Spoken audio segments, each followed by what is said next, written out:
हाँ जी, good morning. आज का जो हमारा टॉपिक है, जैसे कि आप स्क्रीन पे देख रहे हैं, residence and scope of total income. वही मैं जो हमेशा से कहता रहा हूँ कि बुक तो हम पढ़ते रहेंगे, पहले हम एक फॉर्मल वे में इसके बारे में जानते हैं कि ये चैप्टर हम क्यों कर रहे हैं और इसका हमारे आगे क्या यूज होगा। ठीक है, चलिए। आपने लास्ट क्लास में देखा कि हम इंडिविजुअल व्यक्ति की कैलकुलेशन कर रहे थे, टैक्सेबल इनकम की। ठीक है, जिसमें आपने टैक्स कैलकुलेट किया। आज का जो चैप्टर है हमारा, एक इंडिविजुअल व्यक्ति की, हालांकि इसमें देखो इंडिविजुअल भी है, एचयूएफ भी है, फर्म भी है, कंपनी भी है, लेकिन अभी जो हमारा टॉपिक चल रहा है वो केवल इंडिविजुअल व्यक्ति का चल रहा है। किसका चल रहा है? इंडिविजुअल का। ठीक है, जैसे मैंने आपको बताया पर्सन के अंदर सभी शामिल होते हैं, इंडिविजुअल, एचयूएफ, ठीक है, company, partnership, firm, AOP, BOI. तो ये मैंने आपको बता रखा है। तो हमारा जो टॉपिक चल रहा है वो चल रहा है इंडिविजुअल का। ओके, तो मैं उसी के पर्पज से बात कर रहा हूं। Residence status and scope of total income, ये चैप्टर क्या है, इसे हम क्या करने जा रहे हैं, तो मैं आपको एक छोटी सी समरी बताऊंगा। उस समरी में सारा कंप्लीट क्लियर हो जाएगा आपका। ठीक है, चलिए। आपने एक सेकंड, ये हाइलाइटर आया हुआ है, मैं इस हाइलाइटर को हटा देता हूं।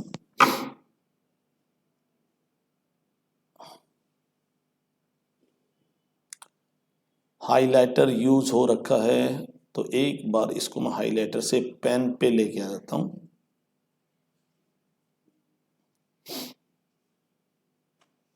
चलिए देखिए, मैंने आपको बताया था कि हम जो भी कैलकुलेशन कर रहे हैं वो कर रहे हैं इंडिविजुअल की। Individual, okay. आप कोई भी एक व्यक्ति ले लीजिए, मान लीजिए मिस्टर ए, ये मिस्टर बी, ये मिस्टर सी और ये मिस्टर डी। ध्यान से देखना, ओके। मैं केवल एक समरी, छोटा कंसेप्ट, ताकि ये चैप्टर क्या जब हम करेंगे तो पता रहेगा हम करने क्या जा रहे हैं। ठीक है, मैं सीधा इस पे नहीं आ रहा थ्योरी पे कि बुक में क्या लिख रखा है। अब मान लीजिए ए इंडिया में रहता है, ध्यान से देखना एक बार। ए इंडिया में रहता है 365 डेज, वर्ष है तो 366 डेज आ जाएंगे। बी जो है वो कभी कुछ समय इंडिया में रहता है, सम टाइम, ठीक है, और सम टाइम वो फॉरेन में रहता है। ओके, कितने समय रहा वो मैं अभी आपको नहीं बता रहा। सी भी सेम ऐसे ही है। मान लीजिए ये मैक्सिमम टाइम इंडिया में रहता है, और अज्यूम कर रहा हूं ऐसे मैक्सिमम टाइम आगे आपको बताऊंगा क्या है, और कम समय, थोड़े समय के लिए कभी कभी फॉरेन जाता है। सी जो है वो क्या कर रहा है कि यानी मिनिमम टाइम तो इंडिया में रहता है, कहां रहता है? इंडिया में, और मैक्सिमम टाइम वो फॉरेन में रहता है। Okay, point clear? ये ए, बी और सी परमानेंट रहते इंडिया में ही है, लेकिन इनका बिजनेस कहां पर है? विदेश में भी है। ए का तो विदेश में नहीं है, फॉरेन में नहीं है, ए तो इंडिया में ही है। बी जो है वो मैक्सिमम टाइम इंडिया में, कभी कभी विदेश में बिजनेस करने के लिए जाता है, यानी उसका कुछ बिजनेस है और वहां से इनकम अर्न करता है। सी जो है वो मैक्सिमम बाहर रहता है और इंडिया में कभी कभी, यानी बिजनेस कम इनकम इंडिया से, फॉरेन से ज्यादा इनकम है, लेकिन ये तीनों रहते इंडिया के ही है, रेजिडेंस इनका इंडिया में ही है। डी जो है ये है इंडियन, क्या है? इंडियन, सिटीजनशिप इसकी इंडिया की है, लेकिन ये फॉरेन में रहता है। कहां रहता है? फॉरेन में, यानी ये वहां चला गया और परमानेंट इसका एड्रेस वहीं है। तो अब ये कभी कभी तो इंडिया में आता है सम टाइम के लिए, और बाकी वो फॉरेन में कमाता है। आप ये बताइए, जब हम किसी व्यक्ति की टैक्स की कैलकुलेशन करेंगे, 135 करोड़ लोगों में से काफी ऐसे लोग पा जाएंगे जिनकी अलग अलग सिचुएशन होगी। अब जब वो व्यक्ति आपके पास आएगा टैक्स कैलकुलेशन करवाने, जी मेरी इनकम पे टैक्स कैलकुलेट करें, तो हमारा यहां एक मेन पॉइंट यही जाता है कि सर फॉरेन इनकम का क्या करें। क्या वो विदेश में टैक्स देगा, इंडिया में टैक्स देगा, या दोनों जगह टैक्स देगा? हालांकि मैं आपको बता देता हूं, एक डबल टैक्सेशन भी आता है सेक्शन 1991 92 में, लेकिन हम उसकी बात नहीं करेंगे कि वो दो जगह टैक्स देगा तो सर दिक्कत है, या एक जगह उसको रिलीफ मिलेगी नहीं मिलेगी, वो एक अलग मैटर है। फिलहाल हमारा मेन पॉइंट यही है कि सर अगर ये चारों आदमी आपके पास आ गए, अलग अलग सिचुएशन है, तो फॉरेन इनकम पर टैक्स देंगे नहीं देंगे? और क्या इंडियन इनकम पे भी टैक्स देना पड़ेगा अगर वो मैक्सिमम बाहर कमाता है? तो ये पॉइंट क्लियर, यानी ये क्वेश्चन आएगा ही आएगा, ठीक है। और यहां पर डाउट क्रिएट होना स्वाभाविक है कि सर क्या करें अब ऐसी सिचुएशन में। पॉइंट क्लियर है। और मान लीजिए ये चारों तो इंडियन थे, सिटीजन थे, और मान लीजिए ये ब्रेटली है, मिस्टर ब्रेटली, जो कि एक ऑस्ट्रेलियन है, ऑस्ट्रेलिया का बोल रहा था ना ये, ठीक है, विदेशी है। और ब्रेटली इंडिया में भी आता है कभी कभी, और मैक्सिमम फॉरेन से भी कमाता है, या हो सकता है कि मैक्सिमम इंडिया से कमाए और थोड़ा बहुत फॉरेन से कमाए। लेकिन ऊपर के चार आदमियों में और ब्रेटली जो कि एक विदेशी है, इसमें एक डिफरेंस आ गया। वो डिफरेंस आया सिटीजनशिप का। क्या डिफरेंस आया? सिटीजनशिप का आया। ऊपर के जो चारों आदमी हैं, ए बी सी तो इंडिया में ही रहते हैं, रेजिडेंस इंडिया का है। ये देखो मैंने आपको क्या अज्यूम किया था, यहां हम अज्यूम कर रहे हैं कि सर जो मिस्टर ए बी और सी हैं ये इंडिया में रहते हैं। स्टे कहां कर रहे हैं? इंडिया में रहते हैं, और विदेश भी जाते रहते हैं। ए तो कंप्लीट इंडिया में, और बी और सी विदेश जाते रहते हैं। ओके। और यहां पर डी के लिए क्या पॉइंट आया? सर है तो इंडियन ही, लेकिन ये स्टे जो कर रहा है, ये स्टे कहां कर रहा है? फॉरेन में कर रहा है, वहीं रहता है, परमानेंट वहीं है, और कभी कभी इंडिया में आके करता है। और हो सकता है कि सारी कंप्लीट विदेशी इनकम कमाता हो वहीं रह के। तो यहां पर पॉइंट ये आ रहा है कि हम अभी तक तो हमने नॉर्मल में ये मान के चला था कि सर अगर हम सीए बन गए तो हमारे पास तो मैक्सिमम वही लोग आते हैं जो इंडिया में रहते हैं, तो उसमें तो सोचने की जरूरत है नहीं। अब आप लोग मेरे सामने बैठे हो, आपके फादर है, मदर है, या और कोई भी गवर्नमेंट जॉब कर रहे हैं, या प्राइवेट में अपने हासी गेट पे या मैम गेट पे, रोहतक गेट पे बिजनेस करके बैठे हैं, फैक्ट्रियां करके बैठे हैं, तो वो लगभग हम ये मान के चलते हैं कि वो सभी इंडियन है और वो यहीं रहते हैं, यहीं कमाते हैं। तो हमारे माइंड में कभी क्वेश्चन आया नहीं कि फॉरेन इनकम का भी कोई पॉइंट आएगा। अब आपके माइंड में क्वेश्चन आ रहा है, सर हाँ यहां फॉरेन इनकम का क्या करें? Point clear. और वो भी यही है, टैक्स देगा या टैक्स नहीं देगा। यानी जब हम इनकी इनकम टैक्स की कैलकुलेशन करेंगे तो उस इनकम को कंसीडर करें या न करें, और इंडियन इनकम को भी कंसीडर करें या न करें। Point clear. और यहां पर अगर मैं ब्रेटली की बात करूं, इन चार से वो ब्रेटली अलग होगा ए बी सी डी से, क्योंकि इसकी जो सिटीजनशिप है, जो ये सिटीजनशिप है, ये इंडियन नहीं है। ओके। तो गवर्नमेंट ने इसी को मद्देनजर रखते हुए कानून बनाया हुआ है, लॉ बनाया है कि इस पॉइंट को ध्यान में रखते हुए कि रेजिडेंशियल स्टेटस क्या है। ये आपके है ना, रेजिडेंशियल स्टेटस। रेजिडेंशियल स्टेटस की डेफिनेशन बताई गई है।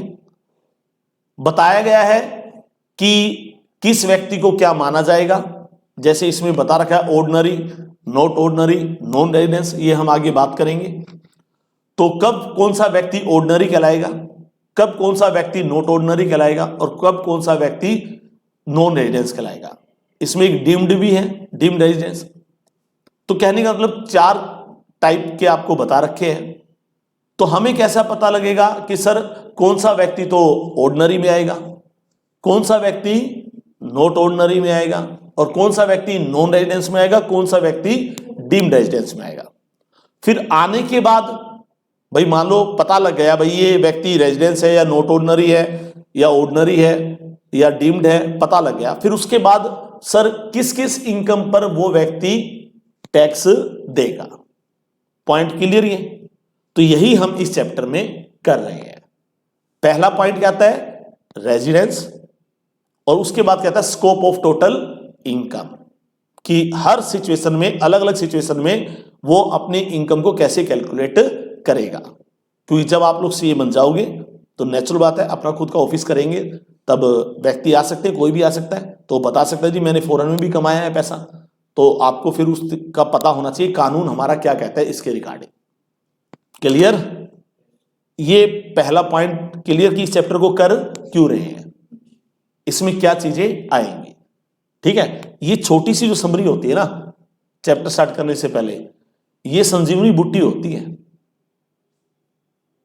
क्योंकि सीधा हम बुक तो पढ़नी है देखो हमें, लेकिन बुक पढ़ने से पहले अगर एक बार छोटा सा कंसेप्ट क्लियर हो जाता है फिर हमें पता है हम करने क्या जा रहे हैं। ठीक है, चलो स्टार्ट करें। चलिए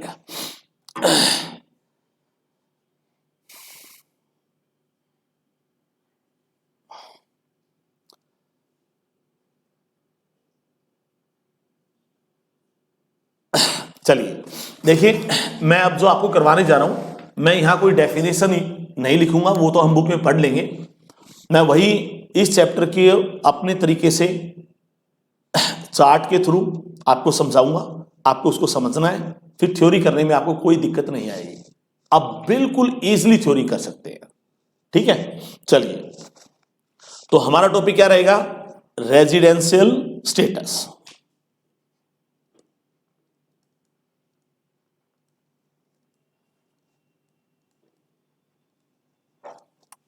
रेजिडेंशियल स्टेटस, ओके। फिलहाल हम किसके कर रहे हैं? इंडिविजुअल के। इंडिविजुअल, ठीक है, मैंने आपको बताया था एचयूएफ का भी हम रेजिडेंशियल स्टेटस निकालेंगे, कंपनी का भी निकालेंगे, फर्म का भी आगे हम बात करेंगे। फिलहाल हम एक इंडिविजुअल पे टॉपिक कर रहे हैं, आप इंडिविजुअल को ही माइंड में कंसीडर रखेंगे, सबको मिक्स नहीं करना है।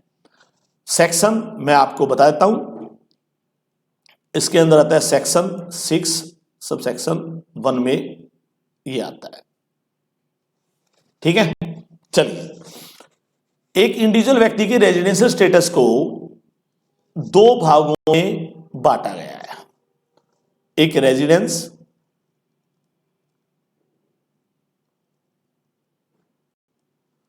और एक नॉन रेजिडेंस।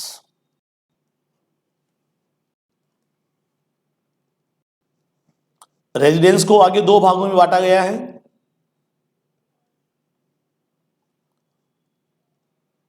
ऑर्डिनरी रेजिडेंस और एक डिवाइड किया है नॉट ऑर्डिनरी रेजिडेंस। हम कॉमन वे में इसको 3 टाइप से भी डिवाइड कर सकते हैं, सीधा डायरेक्ट कि ऑर्डिनरी, नॉट ऑर्डिनरी और नॉन रेजिडेंस। पॉइंट क्लियर है? अब क्वेश्चन उठता है कि इसमें एक पॉइंट और आता है, उस पर हम डिस्कशन बाद में करेंगे, मैं लिख देता हूं डीम्ड रेजिडेंट।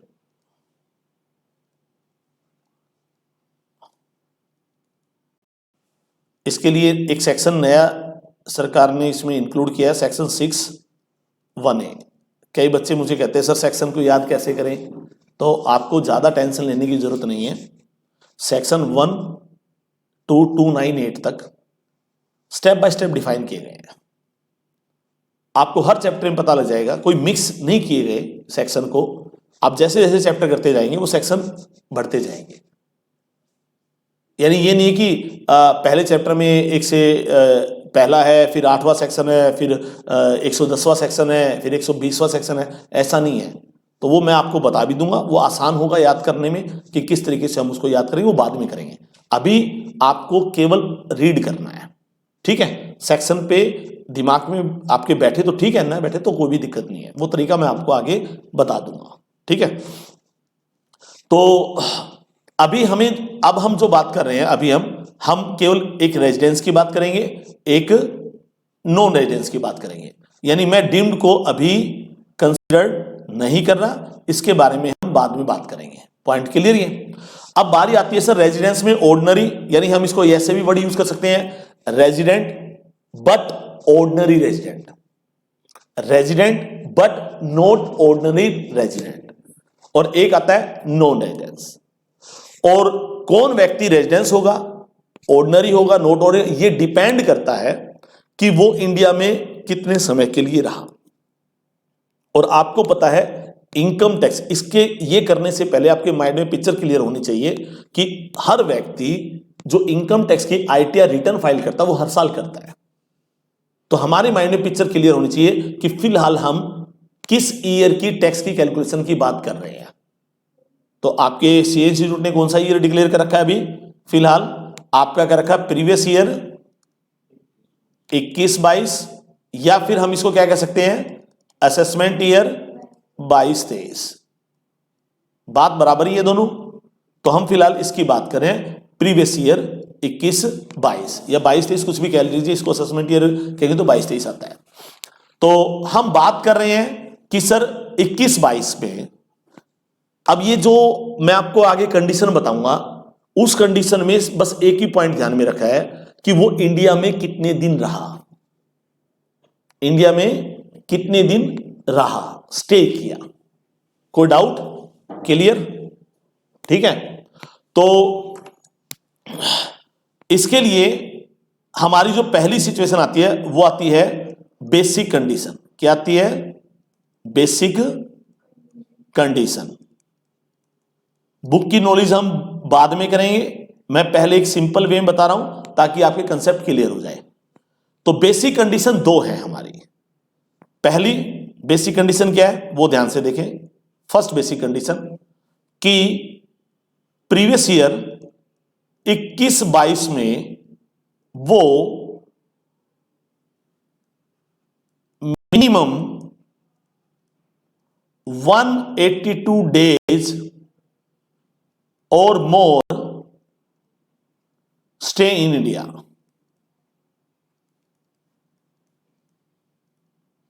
ठीक है, कि वो कम से कम 182 दिन 182 डेज या इससे ज्यादा इंडिया में रहा हो। अब यहां पर एक पॉइंट आता है, क्या सर वो रेगुलर रहना जरूरी है? और सर क्या वो कुछ दिन दिल्ली रहा, कुछ दिन मुंबई रहा, तो इंडिया को कैलकुलेट करना है? तो यहां पर पॉइंट दोनों यही है। पहला कि टोटल मिला के 182 डेज, यानी आपके क्वेश्चन में गिवन मिलेगा कि वो कब इंडिया में आया और कब गया। अगर मैं प्रैक्टिकल लाइफ की बात करूं, सर चलो ये तो क्वेश्चन में लिखा पाएगा कि वो कब इंडिया में आया, कब इंडिया से गया। अगर प्रैक्टिकल लाइफ की बात करें और कोई आदमी हमारे सामने आ जाए तो हमें कैसे पता लगेगा? तो उसके पासपोर्ट से पता लगेगा। किससे लगेगा? उसके पासपोर्ट से। ठीक है। अब क्वेश्चन ये भी उठता, सर वो ना बताए तो? देखो वो हमारी हेडेक नहीं है, वो अगले की हेडेक है। अब हमें थोड़ी पता है कि भाई कोई बंदा आया वो कब बाहर रहा कब नहीं रहा, तो हम तो उसको बता सकते हैं भाई अगर आप विदेश भी आते जाते रहे तो वो ही बताओ, वो इनकम भी कैलकुलेट की जाएगी। ओके, तो आप किसके थ्रू पता कर सकते हो? पासपोर्ट। कोई भी जाएगा, वीजा है, पासपोर्ट लगाते हैं ना, हम पासपोर्ट बनाते हैं, तो पासपोर्ट के थ्रू आपको पता लग जाएगा कि वो इंडिया में कितने दिन स्टे कर रहा है। ओके, तो पहली कंडीशन क्लियर, मिनिमम 182 डेज और more stay in India. B condition, B ये ध्यान से देखें कि प्रीवियस ईयर 21-22 में वो minimum 60 days stay in India. अब यहां पॉइंट आता है, सर जब 60 आ गया तो फिर 182 डेज का तो कोई इंपॉर्टेंस रह ही नहीं गई। लेकिन एक्चुअल में क्या है कि जो व्यक्ति 182 डेज को कंप्लीट नहीं करता, तो फिर हम दूसरी कंडीशन को भी देखेंगे कि दूसरी कंडीशन में 160 डे है, लेकिन प्लस क्या कर दिया? प्लस, यानी केवल 60 डेज ही नहीं, 60 डेज के साथ साथ एक कंडीशन और ऐड कर दी गई है। ओके, वो कंडीशन क्या है वो ध्यान से देखो। वो कंडीशन क्या है? इसमें जो प्लस की गई है, इसके साथ प्लस की गई है, वो प्लस की गई है कि जो प्रीवियस ईयर है इससे पहले के 4 साल, 4 year preceding, immediately preceding previous year, तो कौन से हैं 4 साल? 20-21, देखो 20-21 के बाद 21-22 आता है ना, इसके बाद कौन सा है 19-20, इसके बाद 18-19, 18-19 और 17-18। ओके, इन 4 सालों में, और ये कब से स्टार्ट होगा 1-4 से, पता है ना फाइनेंशियल ईयर अपना 1-4 से। इन 4 सालों में टोटल, ये टोटल वर्ड कर रहा है, टोटल मिनिमम 365 डेज और मोर, ज्यादा रहे तो कोई दिक्कत नहीं है, हमारा तो मिनिमम है, मोर स्टे इन इंडिया। पहले बताइए कंसेप्ट क्लियर, कोई दिक्कत? यहां पर मैं फिर आपको बता रहा हूं, अगर मैं बात करूं 182 डेज की या फिर 60 डेज की या फिर 365 डेज की, तीनों कंडीशन है ना, तो इन तीनों के लिए क्या मैंने आपको बताया कि वो जरूरी नहीं कंटिन्यू रहा हो इंडिया में, जरूरी नहीं कंटिन्यू रहा हो, वो अलग अलग टाइम पे आता गया, अलग अलग टाइम पे वापस जाता गया। तो टोटल मिलाकर है, क्या है ये, टोटल कैलकुलेशन करनी है आपको, डेज कैलकुलेशन यानी दिए पाएंगे। अब ऐसा तो है नहीं क्वेश्चन में बताए ना वो कब आया कब गया, फिर क्या करोगे, तो ऐसा पॉसिबल नहीं होगा। और एक्चुअल लाइफ में पासपोर्ट से पता चल जाएगा। और इंडिया में वो कभी भी रहा हो, चाहे वो 10 दिन दिल्ली रहा हो, बॉम्बे रहा हो, चेन्नई रहो, कहीं रहो, पूरे इंडिया में रहना चाहिए। हालांकि इसमें आपका एक आएगा टेरिटोरियल सी का पॉइंट आएगा, वो बात की बात हम डिस्कस करेंगे। समुद्री जो हमारी एरिया होता है ना, समुद्र में हमारा एरिया कितना होगा, हवाई जहाज में जा रहा है तो हवा में हमारा एरिया कितना होगा, वो हम बाद में डिस्कशन करेंगे। ओके, चलिए, अरे टैक्स कर रहे हो भैया आप लोग, नॉलेज होनी चाहिए। अब ये नहीं है फाउंडेशन की, अब ये लॉ की बात है। लॉ के लिए 2 ही इंपॉर्टेंट बातें होती हैं, पहला जिस वे में समझाया गया उस वे में समझना जरूरी होता है, और दूसरा ignorance of law no excuse, कानून की अनभिज्ञता कोई एक्सक्यूज नहीं होती, तभी आप एक परफेक्ट चार्टर्ड अकाउंटेंट बन पाएंगे। एक बात और बता देता हूं, मैंने आपको पहले ही बताया था कि ये वेरी वेरी इंपॉर्टेंट बात होती है, डिपेंड करता है कि आपने स्टडी किस लेवल पे की है। अगर आपकी स्टडी केवल एक रट्टाफिकेशन वाले लेवल पे है तो पास हो जाओगे, लेकिन फ्यूचर ब्राइट नहीं होता। कंपनियों में जो आप जब अपना ऑफिस करेंगे या कंपनियों में जाएंगे, आर्टिकलशिप भी करेंगे, तो आपके स्किल्स को इंपॉर्टेंस देते हैं कि उसने प्रैक्टिकल वर्क कितना कर रखा है, और वो डिपेंड करता है कि आपने किस लेवल पे स्टडी कर रखी है। ये वेरी वेरी इंपॉर्टेंट बात होती है, ठीक है। चलिए, तो अब सर 2 पॉइंट क्लियर। पहला क्या है, दोबारा हम एक बार रीड कर लेते हैं कि प्रीवियस ईयर 21-22 में बोलो भाई, मिनिमम 182 डेज और मोर स्टे इन इंडिया। अगर ये कंडीशन पूरी नहीं होती है तो फिर हम दूसरी कंडीशन पे जाएंगे, वो कौन सी है कि मिनिमम 60 डेज, ठीक है, स्टे इन इंडिया, प्लस ये देखो ये प्लस का निशान है, और प्लस ये भी कंडीशन पूरी कर दे, total 365 days stay in India immediately preceding previous year, यानी इन 4 सालों में, जो प्रीवियस ईयर है उससे तुरंत के 4 सालों में ये चीजें पूरी करें। पॉइंट क्लियर है। तो अब बारी आती है सर कि इसे हम बेसिक कंडीशन कहते हैं, और अगर कोई बेसिक कंडीशन पूरी हो जाती है तो वो क्या कहलाएगा। तो मैं आपको बताता हूं कि बेसिक में से कोई भी एक पूरी कर दे या दोनों पूरी करे, डजंट मैटर, हमें एक ही देखनी होती है।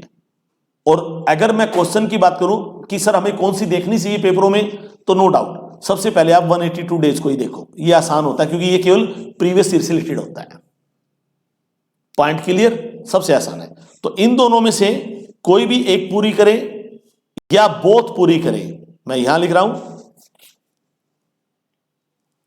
एनी वन और बोथ, कोई फर्क नहीं पड़ेगा।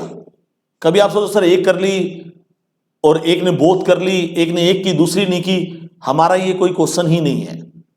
हमारा क्वेश्चन है अगर 182 डेज पूरी हो गई तो हम इस पे नहीं जाएंगे, इस पे जाने की जरूरत नहीं है। अगर ये पूरी कर दी तो दैट्स इट, क्वेश्चन यही हमारा आंसर आ जाता है। ओके, इस बेसिक कंडीशन के हिसाब से। तो कोई भी एक पूरी करेगा तो वो क्या कहलाएगा भाई? बोलो भाई। हाँ, वेरी गुड। मैं एक बार उसको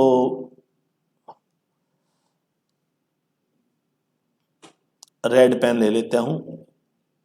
अगर इनमें से कोई भी एक पूरी करेगा तो क्या कहलाएगा? नॉट ऑर्डिनरी रेजिडेंट, या इसको क्या बोलते हैं? Resident but not ordinary resident. Clear बात? दोनों बात बराबर ही है। ओके, तो क्वेश्चन में नॉट ऑर्डिनरी रेजिडेंस आए तो भी यही बात है, और resident but not ordinary residence आए तब भी बात बराबर ही है। और इनमें से अगर कोई भी पूरी नहीं करता, भाई दोनों में से कोई भी नहीं, ना तो वो ए कंप्लीट कर रहा है ना ही वो बी कंप्लीट कर रहा है, इनमें से कोई भी कंप्लीट नहीं कर रहा, तो वो सीधा क्या बन जाएगा? वो बन जाएगा, very good, non residence. Clear? तो दो तो पता लग गया आपको कि बेसिक में से कोई भी एक पूरी करे या दोनों पूरी करे तो नॉट ऑर्डिनरी, और अगर नहीं करेगा तो नॉन रेजिडेंस। अब बारी आती है, सर ऑर्डिनरी रेजिडेंस कैसे होगा? यहां पर देखो एक डीम्ड रेजिडेंस है, इसके बारे में मैंने आपको बताया, हम बाद में बात करेंगे। अब बारी किसकी आ गई? Ordinary residence. तो इसके लिए क्या है, गाड़ी कहां से मुड़ती है? ध्यान से देखें, गाड़ी यहां से मुड़ती है, यानी बेसिक में से कोई एक पूरी तो करनी ही पड़ेगी, और प्लस में मैं यहां लिख देता हूं एडिशनल कंडीशन एक और है। क्या है? Additional condition. ये क्या है मैं बताऊंगा अभी, लेकिन याद रहे एडिशनल कंडीशन अगर ये पूरी करता है तो वो फिर नॉट ऑर्डिनरी नहीं कहलाएगा, वो क्या कहलाएगा? Ordinary residence. Point clear? ये मैंने आपको फिर बताया कि एडिशनल कंडीशन, अगर बाई चांस मान लो बेसिक में से कोई भी पूरी नहीं कर रहा, तो क्या हम एडिशनल कंडीशन देखेंगे? नहीं, क्योंकि हमारा सीधा आंसर आ गया नॉन है। तो एडिशनल कंडीशन को तभी कंसीडर किया जाएगा जब बेसिक में से कोई एक पूरी करता हो, यानी अगर बेसिक में से कोई भी एक पूरी नहीं करेगा तो हम एडिशनल कंडीशन की कोई इंपोर्टेंस नहीं रहती। Point clear? ये तो अब आपका पॉइंट एक ये भी आ गया कि अगर आप क्वेश्चन आ गया आपका और आपने केवल एक बेसिक कंडीशन को पूरा होते हुए देख लिया, तो आपका फर्ज बनता है कि अभी आपका आंसर नहीं आया, आपका फर्ज बनता है कि आप जाके एडिशनल कंडीशन को भी चेक करो, क्योंकि एडिशनल कंडीशन अगर पूरी नहीं करता तब माना जाएगा वो नॉट ऑर्डिनरी। अगर वो पूरी कर ली तो फिर वो नॉट ऑर्डिनरी की बजाय कहां ट्रांसफर हो जाएगा? ऑर्डिनरी रेजिडेंस में। Point clear? चलो भाई एडिशनल कंडीशन भी देख लेते हैं।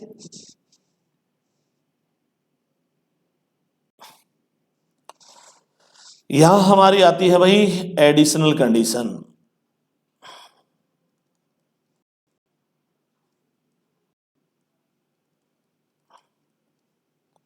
और ये एडिशनल कंडीशन किसके लिए है?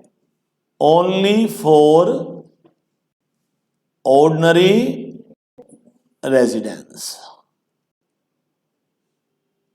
ओके, ये केवल रेजिडेंस के लिए है, ऑर्डिनरी रेजिडेंस के लिए है, अदरवाइज इसकी कोई इंपोर्टेंस नहीं होती। तो बेसिक पूरी होनी जरूरी है। एडिशनल कंडीशन क्या है वो मैं आपको अभी बता देता हूं। मैं मेरे पेन का कलर चेंज कर लेता हूं।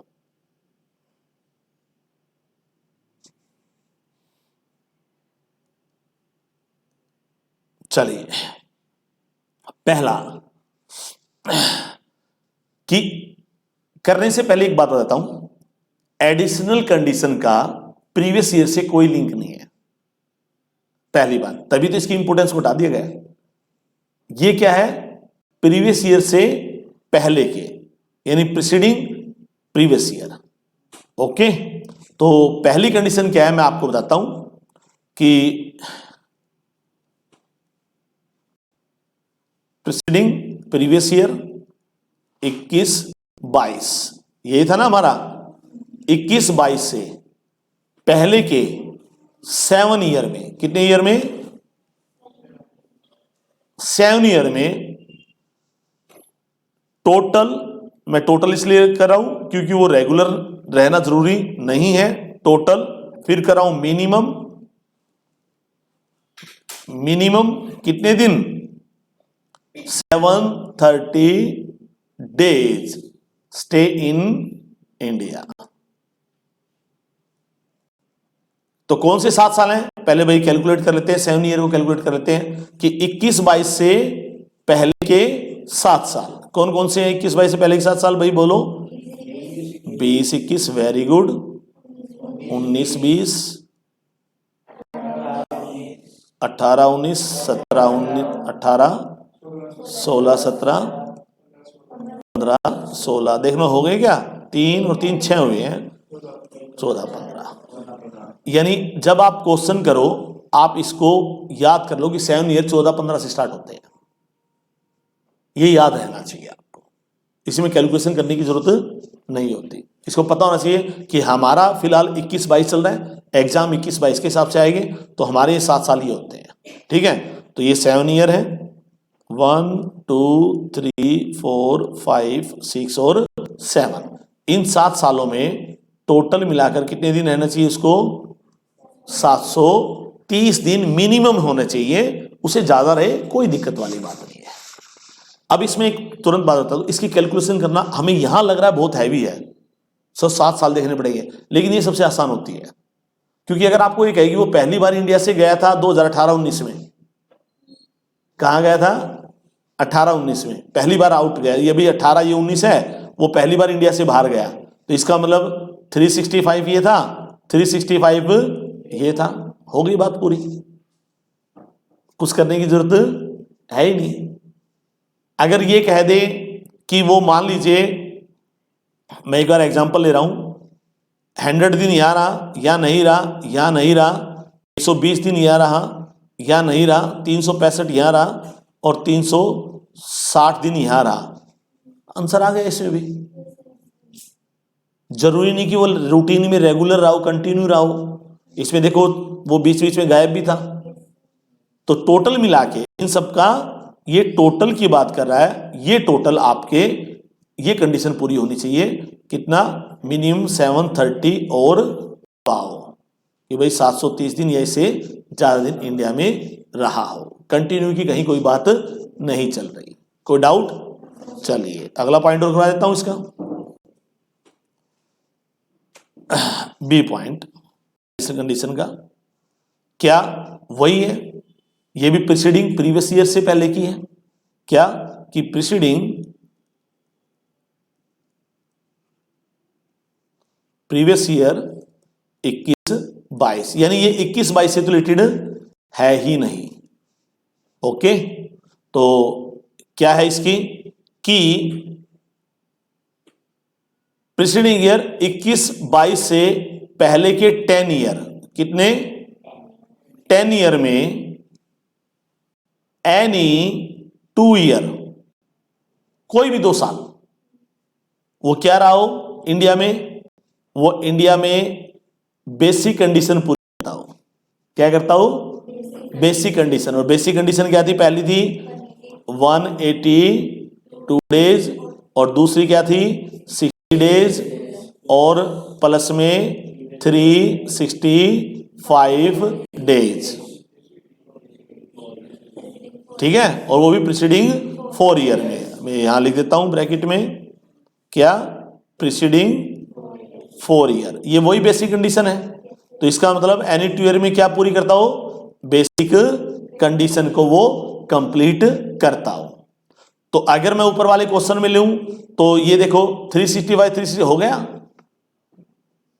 भाई, ये भी हो गए 182 डेज से ऊपर है। कोई भी 2 साल पूछी थी, जरूरी थोड़ी है कि हम 20-21 से स्टार्ट करें भाई, हम क्या करेंगे सर 100 दे रखा है, 100 डेज है, 20-21 में यहां से कैलकुलेशन करें, ये आया नहीं, अरे छोड़ो ना, एनी 2 है और ये तो 14-15 है, हमारे तो 10 साल और भी आगे जाएंगे। 10 साल कितने आगे जाएंगे, आप ये लगा लो 14-15 के बाद आता है हमारा 10 साल, ये लगा लो, बिल्कुल 7 ईयर तो वो जो ऊपर वाले हैं, कब तक है वो 14-15 तक है, इसके बाद 3 ईयर और जोड़ दो, 13-14, 12-13 और 11-12, ठीक है। तो यानी ये आ गया आपके टोटल मिला के 10 ईयर में कोई भी 2 साल वो या तो 182 डेज रहा हो या फिर 60 प्लस में 4 ईयर में 365 डे। तो हमें अभी यहां लग रहा है कि सर ये थोड़ा टफ लग रहा है या पता नहीं कैलकुलेशन में दिक्कत आएगी, बिल्कुल नहीं आएगी। बल्कि इसमें तो ये आसान और होता है कि अगर क्वेश्चन में ये कह दे कि पहली बार इस समय गया था, वहीं क्लोज हो गया मैटर। तो अब क्वेश्चन ये आ गया कि क्वेश्चन जब आप करोगे तो आपने देखा कि 2 कंडीशन हो गई, पहली बेसिक, दूसरी एडिशनल। एडिशनल कंडीशन मैं फिर बता रहा हूं, ध्यान से देखो। यहां मैंने लिख दिया कि अगर बोथ एडिशनल कंडीशन अगर कंप्लीट करता है, फिर वो क्या कहलाएगा? वो कहलाएगा ऑर्डिनरी रेजिडेंस। यहां एक बात ध्यान रखना, यहां पर बात चल रही है दोनों एडिशनल कंडीशन की। अगर कोई एक पूरी करता है और कोई भी एक पूरी नहीं करता है, यानी हो सकता है सेकंड पूरी कर दे, फर्स्ट पूरी ना करे, हो सकता है फर्स्ट कंप्लीट कर दे, सेकंड कंडीशन को पूरी ना करे, तो फिर वो क्या कहलाएगा? वो यही माना जाएगा नॉट ऑर्डिनरी रेजिडेंस। कोई डाउट? दोबारा इस चार्ट को देखो, बेसिक में से कोई भी एक पूरी कर देगा, ये मैंने देखो यहां कर रखा ना, बेसिक में से कोई भी एक पूरी करेगा तो क्या कहलाएगा? Not ordinary residence. और फिर उसके साथ साथ एडिशनल बोथ, मैं यहां लिख देता हूं, बोथ एडिशनल पूरी कर देगा तो क्या कहलाएगा? Ordinary residence. यानी आपका केवल यहां क्वेश्चन खत्म नहीं होता, आप इसके बाद जरूर चेक करेंगे कि एडिशनल कंडीशन पूरी हो रही है या नहीं हो रही है। और उसके बाद अगर बेसिक में से कोई भी पूरी ना करे तो क्या कहलाएगा?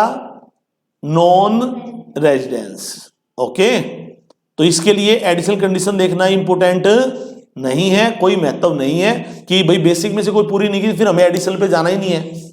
यहां तक क्लियर? अब एक बात और, इससे एक बात स्पष्ट है कि इसमें प्रीवियस ईयर इंपॉर्टेंट है, क्योंकि हर व्यक्ति हर साल आईटीआर फिल करेगा। अगर कोई व्यक्ति आईटीआर फिल करता है तो हर साल करेगा। अब कोई व्यक्ति ऐसा कह सकता है सरकार को कि सर 2 साल की आईटीआर मैं एक साथ फिल कर दूंगा, जो भी लॉस प्रॉफिट आएगा एक्यूमुलेटेड कर लूंगा दोनों सालों को और मैं फिल कर दूंगा। तो सरकार ने स्पष्ट मना कर रखा है, ऐसा नहीं कर सकते, क्योंकि सरकार के हर साल के खर्चे होते हैं भाई, हर साल सरकार को भी पेमेंट करनी होती है, तो हम ऐसा ऑप्शन आपको नहीं देंगे। आप ईच ईयर कैलकुलेट करें। दूसरा, हर साल टैक्स चेंज होता है, हर साल टैक्स की रेट अलग होती है, तो आपको पिछले पे पिछली तरीके से देना पड़ेगा और अगले पे अगले तरीके से देना पड़ेगा। इसी प्रकार से हर साल रेजिडेंशियल स्टेटस भी चेंज हो सकता है। हो सकता है इस साल आप इंडिया में रहे ना हो और अगले साल पूरे साल इंडिया में रहे हो, तो रेजिडेंशियल स्टेटस भी चेंज होगा ही होगा। कोई डाउट? यहां तक क्लियर? चलो अब हम करते हैं बुक की, जो बुक में लिख रखा है, बुक की लैंग्वेज को पढ़ते हैं। अब आएगा समझ में कि वास्तव में बुक में लिख क्या रखा है। ये क्लियर हो गया आपको? चलो करें बुक की लैंग्वेज। हम करते हैं बुक की लैंग्वेज, बुक करनी है हमें।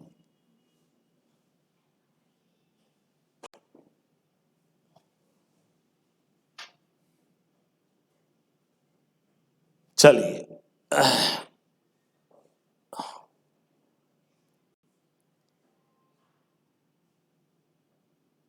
इसको 150 कर देते हैं, थोड़ा सा बड़ा।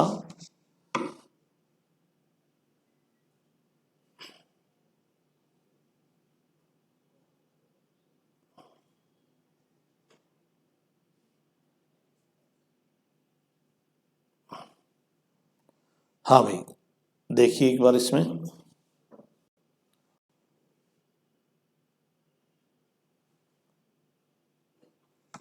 पहला क्या है? चैप्टर का नाम है residential and scope of total income. Okay, second residential status है सेक्शन 6।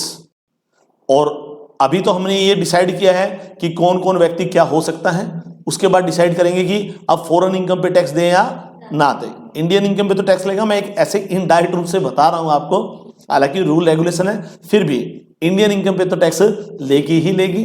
फॉरेन इनकम की बात चली हुई है तो वो हमें डिसाइड करना है। ठीक है, सेक्शन 5 आता है। रेजिडेंस स्टेटस किस किसका है? इंडिविजुअल का, एचयूएफ का, firm, LLP, AOP, BOI, company. Okay, ये आपका टैक्स वाली बात आ गई, ये बात की बात है। अब आगे देखिए, इंडिविजुअल को रेजिडेंस में डिवाइड किया गया है, रेजिडेंस के बाद रेजिडेंट एंड ऑर्डिनरी, और एक है आपका इसी के अंदर, हाँ, resident but not ordinary. Deemed मैंने बताया, इसको हम बाद में बात करेंगे। सेक्शन मैं लिख देता हूं यहां पर, section 6(I)(A)(1)(A). Okay, non residence ये बात आ चुकी है। ओके, चलिए आगे लेते हैं हम।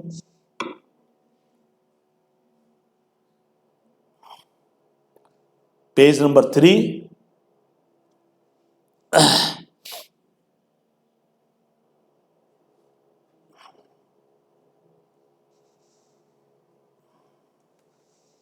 क्या बता रहे हैं?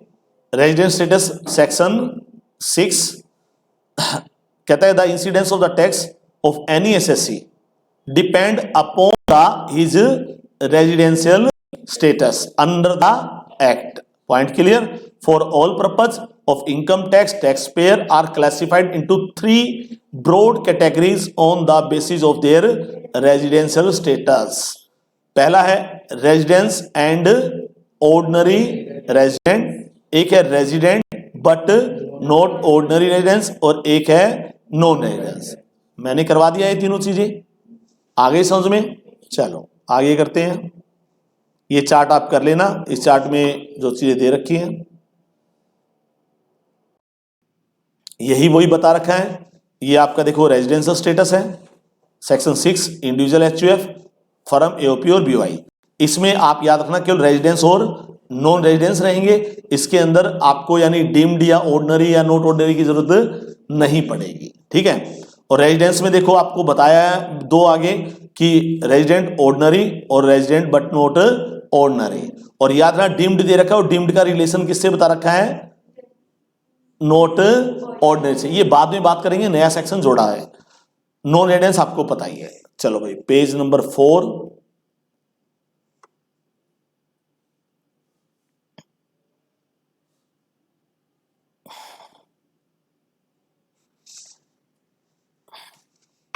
हाँ जी, अब ये बता रहा भी रेजिडेंस स्टेटस इंडिविजुअल का कैसे आप कैलकुलेट करोगे। तो ये कह रहा है यहां पर ध्यान से देखो, residential status on the basis of the number of days on stay in India. भाई भारत में जितने दिन उसके हिसाब से ही डिपेंड कर, विदेश में डजंट मैटर, हमें केवल भारत की कैलकुलेशन करनी है। अच्छा, एक और मैं आपको बताता हूं, जब आप डेज की कैलकुलेट करोगे, जब आप डेज की कैलकुलेट करोगे तो डिपार्चर या मैं कह सकता हूं इन एंड आउट, जब इंडिया में आया और जब इंडिया से गया, जिस तारीख को इंडिया में आया और जिस तारीख को इंडिया से गया, तो वो भी इंक्लूड होंगे। क्या होंगे? इंक्लूड होंगे। ओके, बस ये ध्यान रखना, इंक्लूड होंगे। कोई डाउट? चलिए, अंडर सेक्शन 6(1) में कह रहा है, पहला, he has been in India during the previous year. Previous year कौन सा हमारा? 21 और 22। For the total period, total period word use कर रहा है, टोटल कर रहा है, ठीक है ना, वर्ड उस पे जाना, 182 डेज और मोर। वही बात आ गई। चलो, सेकंड पॉइंट क्या आया? He has been in India, और ये वर्ड यूज किया, और देखो एंड नहीं किया, और वर्ड यूज किया है, ठीक है। लेकिन मैं बस एक छोटी सी शिकायत है मुझे इंस्टीट्यूट से। एक्चुअल में क्या है कि यहां आपने एक ध्यान नहीं दिया, under section 6(1) an individual is said to be resident. एक इंडिविजुअल रेजिडेंस कहलाएगा, तो उसमें लेडीज भी हो सकती है, गर्ल्स भी, जेंट्स भी हो सकते हैं, मैन और वीमेन दोनों हो सकते हैं। और बाद में वर्ड यूज कर रहा है if he satisfy, he word use किया इसने सी वर्ड यूज नहीं किया, यानी इंडिविजुअल को ये मैन, हम यहां पर सिखाते हैं ना हमारे यहाँ, तो मैन वर्ड यूज कर रहा है, ठीक है। तो भाई कुछ वर्ड ऐसे होते हैं जो, लेकिन हमने बताया था 60 ईयर से, यहाँ पर मैन वीमेन का मतलब ही नहीं है, 60 से कम चाहे मैन हो वीमेन हो। तो मैं इंस्टीट्यूट से कहूँगा कि आप इसको सी भी यूज कर लें, या फिर हम इंडिविजुअल को ही मान के चलें, ठीक है। चलिए कोई बात नहीं। अब बारी आती है, he has been in India during 4 year immediately preceding the previous year of a total, ये वर्ड याद रखना, टोटल पीरियड 365 डेज और मोर, यानी हमें तो 365 देना है, ज्यादा रहे कोई दिक्कत वाली बात नहीं है। Has been India at least 60 day in the relevant previous year. तो रेलिवेंट प्रीवियस ईयर कौन सा तुम्हारा, 21 और 22। कोई डाउट? तो इनमें से कोई भी एक पूरी कर देगा। अगर इनमें से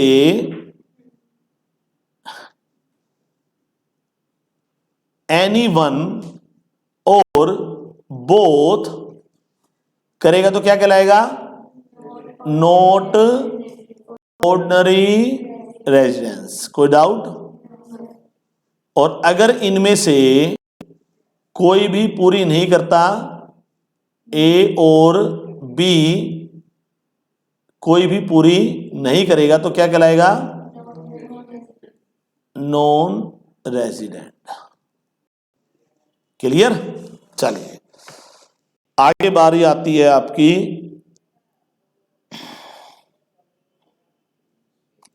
यहां देखो, ये अपनी अगली क्लास में टॉपिक होगा स्टे इन इंडिया। तो हम तो स्टे इन इंडिया लैंड जो जमीन होती है उसको जोड़ के चलते हैं,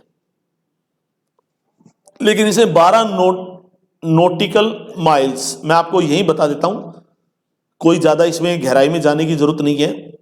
एक्चुअल में क्या होता है कि हमारा समुद्री इलाका भी पड़ता है भाई, ये है ना हमारा इंटरनेशनल वाटर लॉ है कि अगर किसी देश की सीमा समुद्र के किनारे, यानी कोई भी समुद्र अगर किसी देश की सीमा पड़ती है तो कितने हिस्से तक उस देश का अधिकार रहेगा समुद्र में, और जितना समुद्र में है उतना ही फिर ऊपर आकाश में होना चाहिए। तो वहां पर जो किलोमीटर नापते हैं, तो आपने एक तो सुना होगा किलोमीटर, एक वर्ड सुना होगा माइल।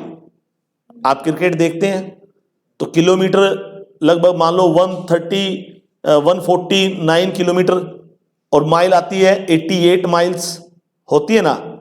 तो इसके अंदर नॉटिकल माइल वर्ड यूज किया गया। क्या गया है? नॉटिकल माइल्स, यानी किलोमीटर से ज्यादा क्या होता है, माइल्स, और माइल से ज्यादा नॉटिकल माइल्स। और नॉटिकल माइल्स लैंड को नापने का मेजर नहीं है, वो वाटर को और एयर को, ठीक है, वो उसको मापने का मेजरमेंट होता है, ठीक है। तो इस पे हम बाद में डिस्कशन करेंगे, लेकिन बता दिया कि आप 12 नॉटिकल माइल्स लगभग 22 किलोमीटर हो जाता है, कि यानी उस 12 नॉटिकल माइल्स के दौरान जिस देश की भी सीमा समुद्र के पास पड़ती है, किनारा पड़ेगा, तो वहां तक उसके अंदर वो कोई भी कानून बना सकता है। हमारे देश का तो काफी सीमा समुद्र के पास पड़ती है, तो जहां जहां पर भी नहीं आता कई बार कि भाई पाकिस्तान के समुद्र मछुआरे इधर आ गए, ठीक है, तो वो नॉटिकल माइल्स होते हैं, वो सीमा होती है। उससे बाहर अगर उससे अंदर आ जाते हैं तो वो हमारा एरिया माना जाएगा, तो फिर उस पर हमारे लोग लागू होंगे। तो ये मेन उन लोगों के लिए होता है जो समुद्री जहाज में काम करते हैं, कोस्ट गार्ड में काम करते हैं, ठीक है, तो वो लोग बाहर आते जाते रहते हैं, तो वहां मेन यूज होता है। ओके, बाद में डिस्कशन करेंगे, मैंने नॉर्मल वे में बता दिया। चलिए आगे देखो,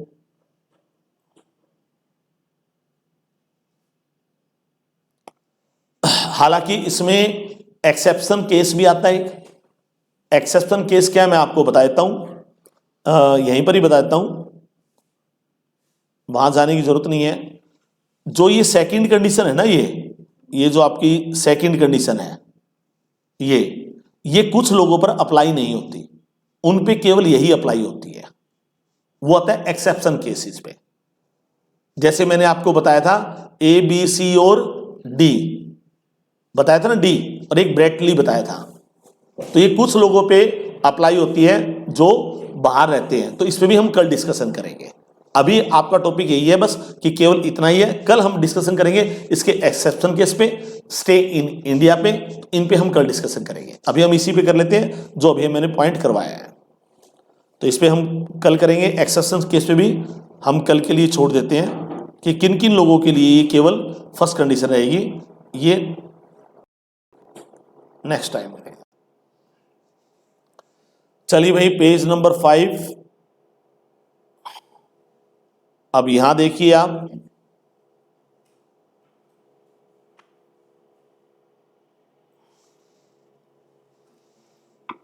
यहां पर क्या कह रहे हैं कि ये शिप के बारे में बता रहे हैं। ये क्रू मेंबर नहीं होते हमारे, जो क्रू मेंबर होते हैं, ये रे जो 2 बंदे मैंने आपको बताया था, तो ये हम कल करेंगे। ओके, ये कल करेंगे क्वेश्चन। ये एक्सेप्शन केस आता है आपका। अभी हमने जो टॉपिक किया है मैं उसकी बात कर रहा हूं बस केवल। पेज नंबर 7, ये रहा एडिशनल कंडीशन, इस पे आ जाएंगे आप। ये रहा एडिशनल कंडीशन भी बेसिक हो गई। अब एडिशनल कंडीशन देखिए क्या है। ये रही हमारी एडिशनल कंडीशन। क्या है पहली? फर्स्ट है, if such individual has been non resident. अब non resident in India in any 9 out of 10 previous year. तो मैंने आपको बताया था कि 10 सालों में कोई भी 2 साल अगर वो बेसिक कंडीशन पूरी कर देता है, या फिर उसको ये इस तरीके से लिख सकता है कि वो नॉन रेजिडेंस अगर ये फुलफिल नहीं करता है तो ठीक है। इसने उल्टी बात ली, यानी ये हमने लिखा था कि 10 सालों में से कोई भी 2 साल कंप्लीट करता हो, और ये कहता है कि अगर वो कंप्लीट नहीं करता हो, तो बात बराबर ही है दोनों ही, ठीक है। इसकी जगह आप क्या लिख सकते हो? इसकी जगह आप लिख सकते हो यहां पर कि 10 ईयर्स में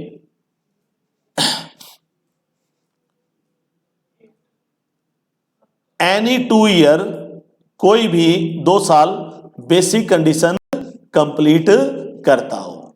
पॉइंट के लिए आप ये लिख दो, या फिर ये लिख दो भाई 9 साल वो नॉन रेजिडेंस रहा हो, ठीक है। तो ये कैलकुलेशन करना आसान रहेगा। और दूसरा पॉइंट कौन सा है कि 7 सालों में, और ये याद रखना कि एडिशनल कंडीशन दोनों प्रीवियस ईयर से पहले, प्रीसीडिंग प्रीवियस ईयर होता है।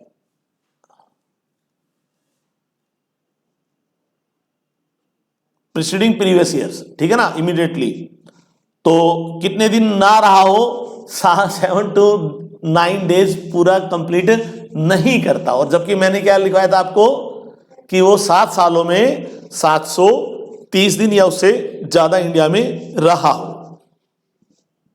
इसकी जगह मैंने क्या लिखवाया आपको कि 7 ईयर में वो 730 और मोर स्टे इन इंडिया, ये लिखवाया था मैंने, स्टे इन इंडिया।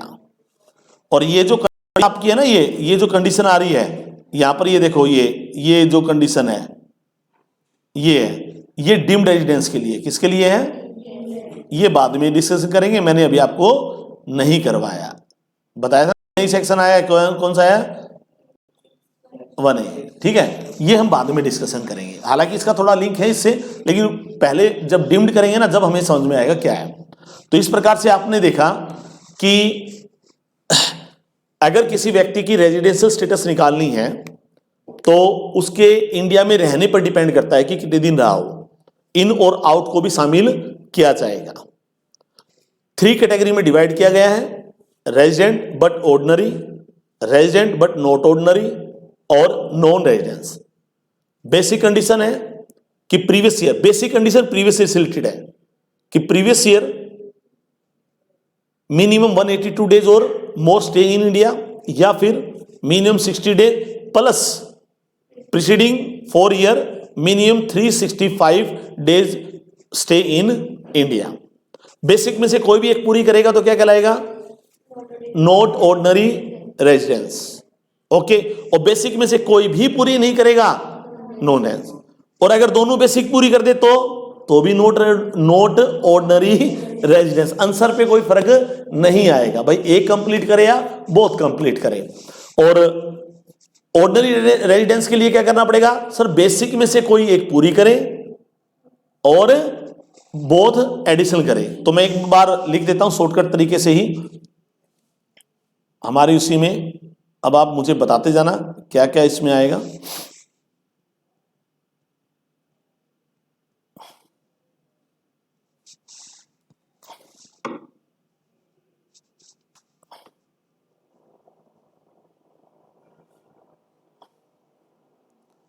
चलिए आप इसमें बताइए।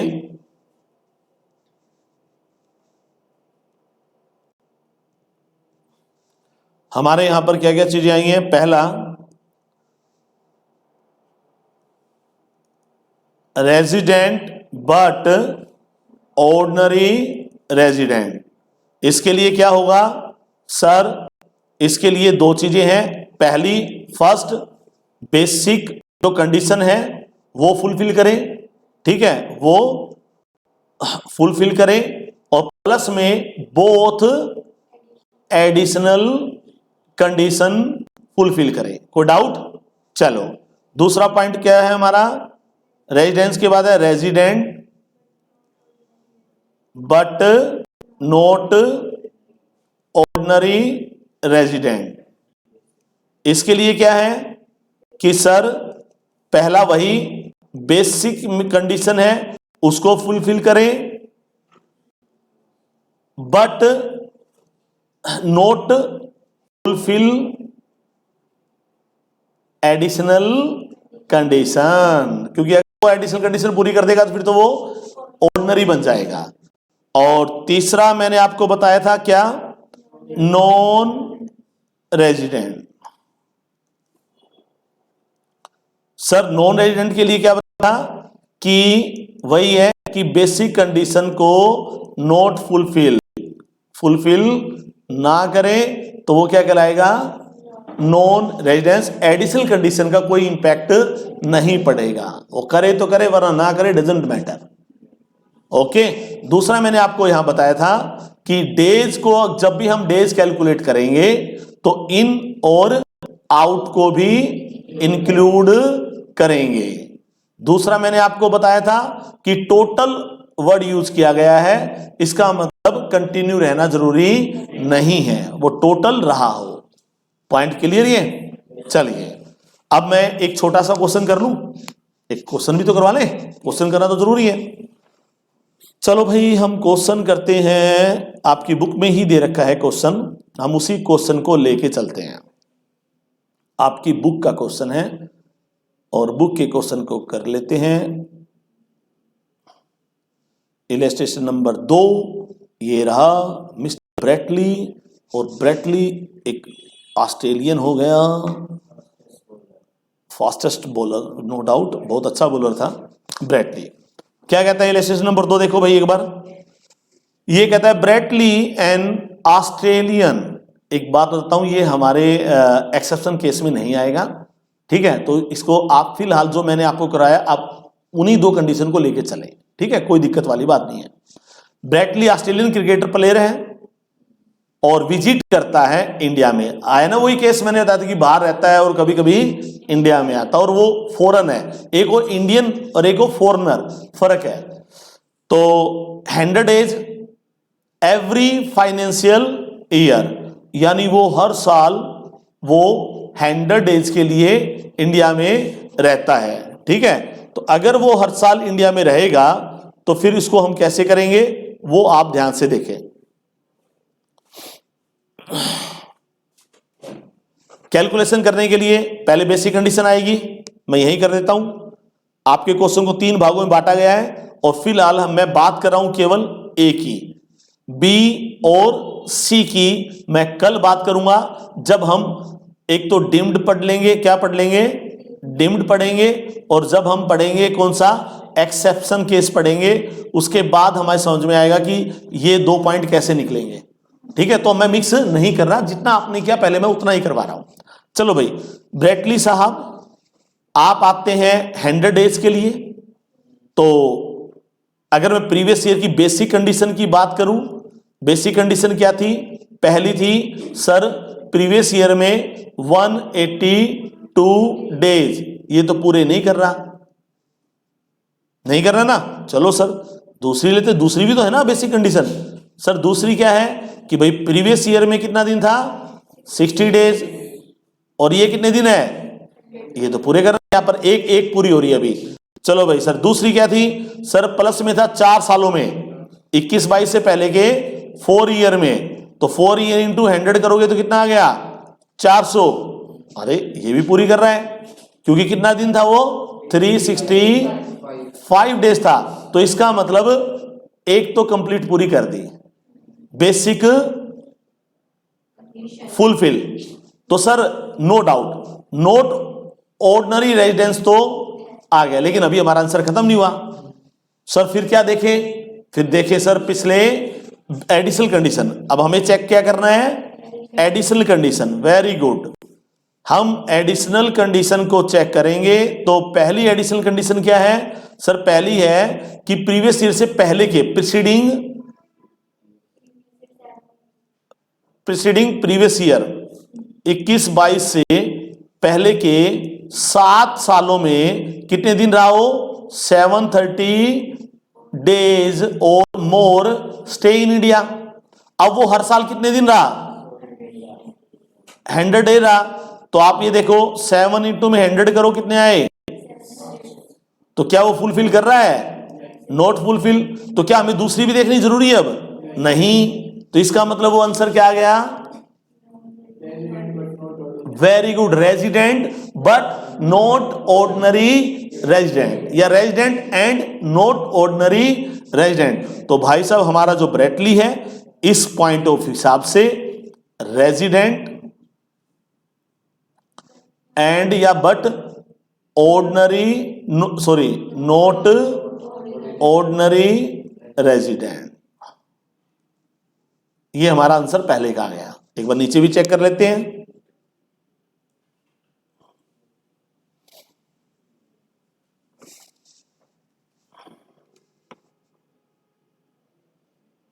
ये देखो प्रीवियस ईयर में कितने दिन रहा 100 और 4 सालों में 400, ठीक है ना।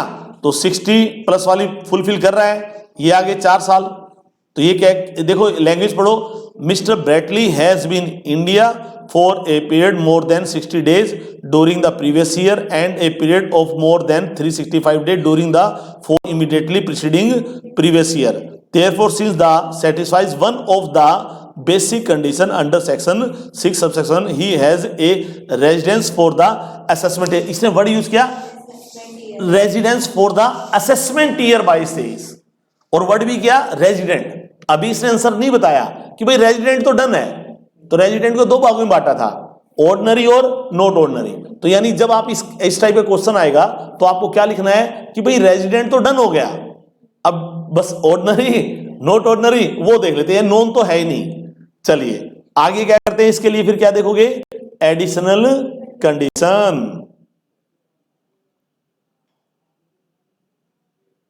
एडिशनल कंडीशन में कितने दिन कह रहा है ये 100 इंटू में 700, जबकि होने कितने चाहिए थे 730 डेज होने चाहिए थे। तो नीचे देखो क्या लिख रखा है, since his period of stay in India during the past 7 previous year is less than 730 days, he is a not ordinary residence during the assessment year। कोई डाउट 22-23, तो इसलिए वो क्या हो गया नॉट ऑर्डिनरी रेजिडेंस। कोई डाउट, वेरी गुड भाई, समझ में आ गया आपके। तो चलो एक क्वेश्चन और कर लेते हैं, अभी आते आते सिंपल सिंपल क्वेश्चन है।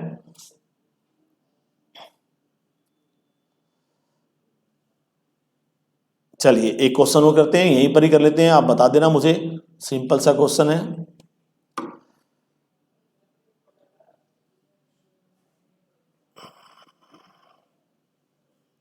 मिस्टर बी एक कैनेडियन सिटीजन है। देखिए ये बार बार में कैनेडियन आ रहा है तो पॉइंट क्लियर, एक्सेप्शन किस करेंगे जब ज्यादा बेटर क्लियर हो जाएगा। मिस्टर बी एक Canadian citizen comes to India for the first time previous year 17-18 during the financial year. अब ये देखो क्या कह रहा है 17-18, अब ये कब आया पहले, first time during the previous year, यानी इससे पहले तो था ही नहीं, तो लग तो रहा है कि दिक्कत आएगी किस कंडीशन में, एडिशनल कंडीशन में। ऐसे है ना, क्वेश्चनों को यानी देखते ही समझ में आ जाना चाहिए, लेकिन फिर भी देखते हैं क्या है क्या नहीं है।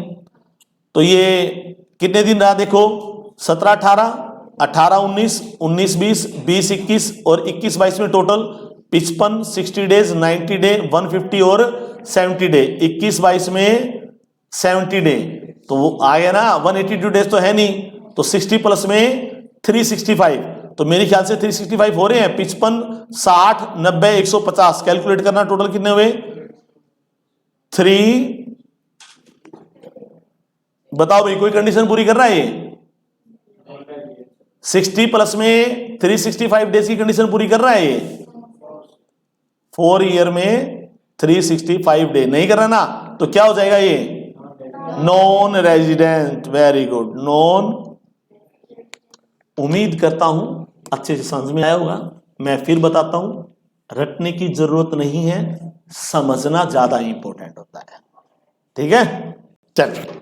और कल करेंगे हम एक्सेप्शन केस का, डिम्ड रेजिडेंट का, और बाकी जो हमारी फर्म बची है AOP BOI उन सभी के रेजिडेंशियल स्टेटस।